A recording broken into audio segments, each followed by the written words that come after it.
안녕하세요. 제가 일부러 방탄소년단을 한번 거론해가지고 알고리즘을 타고 들어오는 사람의 반응을 좀 본 것도 있어요. 그런데 사실은 이 방탄소년단이 세계에서 유명하게 된 것에 저도 마찬가지로 자부심을 갖긴 하죠. 그렇지만 삼성이 세계적인 기업이 됐다고 제가 자부심을 갖지 못하듯이 방탄소년단이 단순히 그 10대의 어려움을 말한 가사를 가지고 전 세계의 젊은 층을 팬으로 하고 있다고 하지만 사실은 방탄소년단이 커온 것을 보면은 그 가사들이 뭐 하루키 소설에서 많이 영감을 얻었다라는 것이 이미 기사화돼 있고 아오키라고 하는 세계적으로 유명한 LA에 거주하는 일본계 미국 DJ가 협업을 했었죠. 이제 아마도 이제 이번에 협업을 하게 되면 3번째라 그러는데 이것이 주는 의미가 뭘까 하고 제가 곰곰이 생각한 적이 있었거든요. 그러니까 어떤 의미로서는 그 한일 관계에 대해서 좀 마사지가 있지 않을까라는 생각을 했었어요. 한국 연예인들은 특히나 굉장히 그 여러 가지 안 좋은 얘기도 동시에 떠돌고 있습니다. 반드시 이 한국계 연예인들의 성공이라고 그래서 그것을 단순하게 그 자부심을 가질 수 있다라고만 생각하는 건 좀 어폐가 있다고 보는 거죠. 일단 그 문제는 거기까지만 하고요. 지금 세간을 떠들썩하게 하는 제주도에서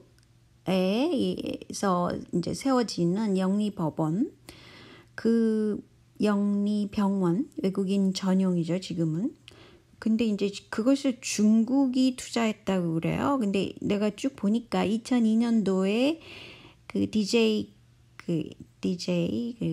김대중 대통령께서 해외에서 투자금을 많이 끌어들여야 되겠다. 이렇게 막 그 IMF를 겪을 때 그 어려움을 보니까 그 사실은 그때 일본이 자금을 투입해주지 않아서 일어났다는 썰도 있는데 저도 그렇다고 생각을 했었거든요.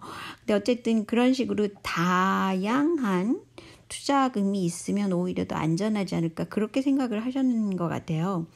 그래서 이제 외국 투자자들을 많이 끌어들인다는 의미에서 중국 투자를 받아들인다라는 결정을 그때 하신 것 같았어요. 근데 이제 그 이후에 노무현 시대를 겪어오면서 삼성 기업이 이제 바이오 의료 산업에 대한 그런 그걸 키워야 되겠다라는 그 정책적인 생각을 갖고 있었기 때문에 그 압력이 들어갔겠죠, 정치권에. 그래서 지금 영리병원화하는 것이 큰 문제가 된다라고 그 시민단체 쪽이나 뭐 많은 사람들이 그걸 염려를 하죠. 한국의 의료 시스템은 공공의료로서 굉장히 탄탄하다고 생각되기 때문이죠. 다수들이 그렇게 생각하잖아요. 근데 제가 캐나다에 살면서 공공의료 시스템을 저도 이용합니다. 그리고 공교육 시스템도 이용하고요. 또 외국인들이 어떻게 하나도 쭉 같이 봐오고 있어요. 그리고 또 미국에 가서도 어떤 시스템을 갖고 있는가를 충분히 잘 느끼고 있죠. 근데 캐나다의 경우는 공공의료나 공교육 시스템을 전혀 터치를 받지 않아요. 그냥 가령 예를 들어서 외국 학생들이 뭐 대학생이 캐나다에 와서 공부를 단기간 하는데 그런데 이제 아파서 병원에 갔다.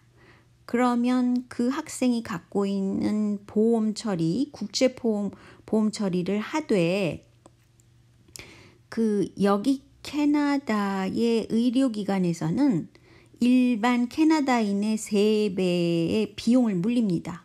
그러니까 외국 학생들 또는 외국 사람에게는 무조건 3배 정도의 비용을 물려서 그 돈을 그 공공의료기관 또는 공공교육기관에 그 그 수입으로 써요. 그러니까 얼마나 일거양득이고 별로 큰 문제가 되지 않는 겁니다.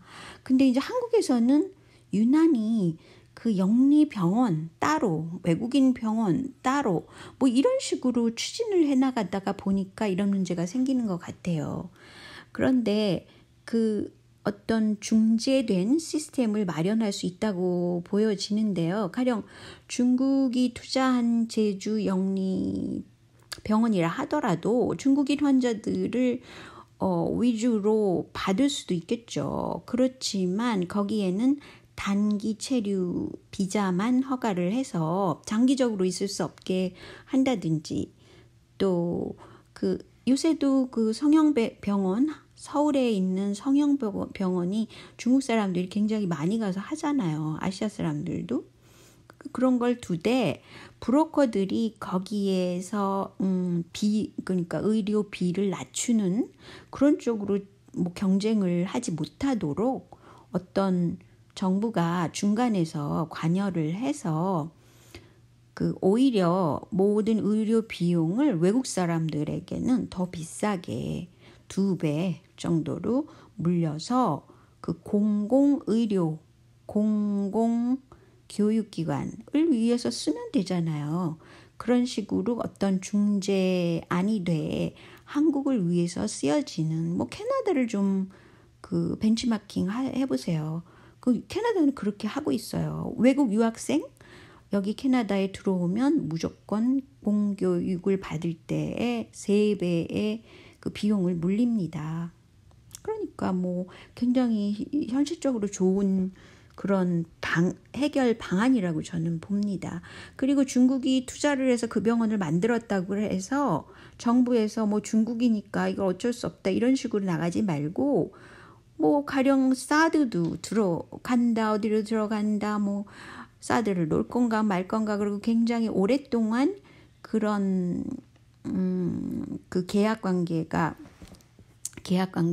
그래야 되나요? 그 배치를 하느냐 마느냐 이것이 왔다 갔다 했고 그런 뭐 FTA도 심지어는 트럼프도 재계약하고 그러잖아요.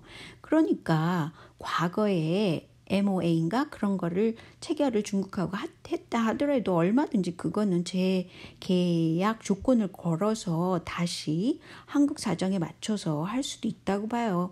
그 뭐 중국 정부라 그래서 뭐 그렇게 불합리하다던가 세월이 이렇게 갔는데 많은 다수의 한국 사람들이 이렇게 반대하니까 중국 그 이미지상 이렇게 해서 중재안을 내자 뭐라는 식으로 이렇게 하면 좋죠. 그래서 어떤 식의 그 협상력을 갖고 있고 또 한국을 위한 그런 협상이 되도록 그 유도하는 것이 중요하다고 봅니다. 그 다음에 삼성의 경우는 제가 볼 때는 그 양쪽 양다리 정책을 늘 써왔어요. 노무현 때도 이명박 때도 박근혜 때도 문재인 때도 자기가 하고 싶은 마음대로 자본을 이용해가지고 뭐 휘둘러 왔죠. 언론 방송뿐 아니라 사법부뿐 아니라 뭐 정치권까지도 휘둘러 왔고 현재는 제가 볼 때는 세계일보 전 사장인 조한규 사장이 말했듯이 뭐 홍석현이 굳이 대권을 쥐고 싶어 한다.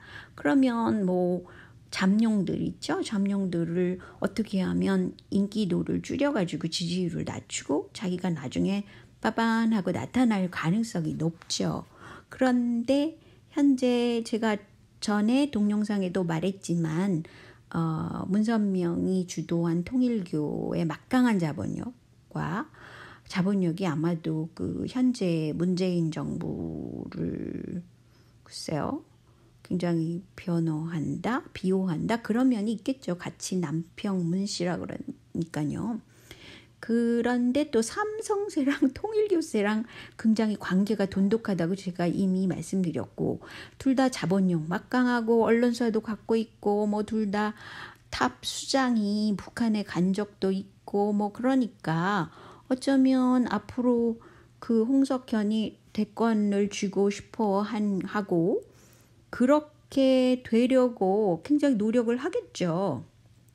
근데 현재 문재인 정부야 이미 정권을 졌으니까 어떻게 해서 그런 포석을 놔주는가를 제가 지금 느끼는 게 감지하고 있는 거는 뭐냐면요. 특별히 호남 출신 정치인들이 굉장히 많이 기용돼 있다는 거예요. 뭐 이낙연 총리도 그렇죠. 임종석도 그렇죠. 전해철도 그렇죠. 뭐 호남 출신을 많이 등용을 했죠. 문재인 정부에서. 이것은 그러니까 호남 분들이 굉장히 민주화에 대한 그 각성이 남다르고 이재명도 많이 지지했잖아요. 현재 대권 가도의 최 1위는 이재명이라고 볼 수 있잖아요. 그러니까 호남인들이 친문파가 돼가지고 그래 그러면 이낙연 총리 뭐 오케이 뭐 라는 식으로 만약에 많이 가게 되면 이재명 지지층이 그만큼 줄어드는 거죠. 일종의 똑같이 100이라는 숫자에서 전에도 설명드렸지만 100이라는 숫자에서 50을 이낙연이 가져가면 50은 이재명 지사 측이 되는 거죠. 이런 식으로 나눠 먹기를 일단 하자. 지지율이 너무 그 차이가 나니까 뭐 이런 식의 전략을 취하지 않을까라고 생각하는 거죠. 생각할 수 있다는 겁니다.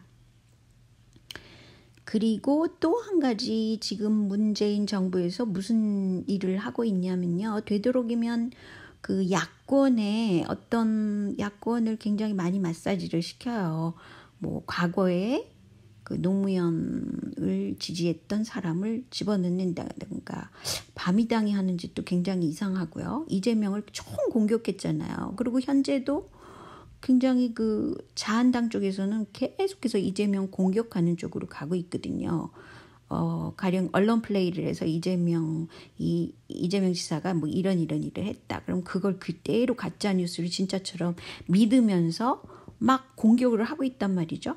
그러니까 자기네들끼리 결집하는데 그 이재명의 각종 그 이슈를 나쁘게만 진짜는 사실도 아닌데 그런 걸 이용하고 있다는 거죠. 그래서 이런 구도를 볼 때에 결국은 홍석현이 대권을 쥐고 싶어서 그런 게 아닌가라고 생각할 수 있는 부분입니다. 그런데 어제 그 리얼미터가 지지율 조사를 또 발표했더라고요. 이거 굉장한 그 여론 조작이라고 저는 보는데요. 뭐 단순히 이재명 지사가 이미지가 그동안 나빠졌기 때문에 지지율도 하락할 것이라는 논리를 적용하고 있지만 실제로 그 조사 방법을 들여다보니까요. 근데 많은 분들이 이거에 대해서는 왜 들여다보지 않는지 저는 모르겠네요.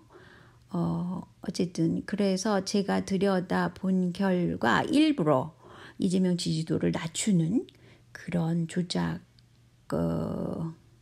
조작이 있어요. 그리고 이제 되도록이면 이게 그 박원순 시장이 그 관여한 그리고 TBS인가 그쪽 교통방송에서 리얼미터한테 같이 이걸 여론조사를 하자 이렇게 뭐 돈을 댔겠죠. 그렇기 때문에 박원순 시장 쪽을 약간 올렸더라고요.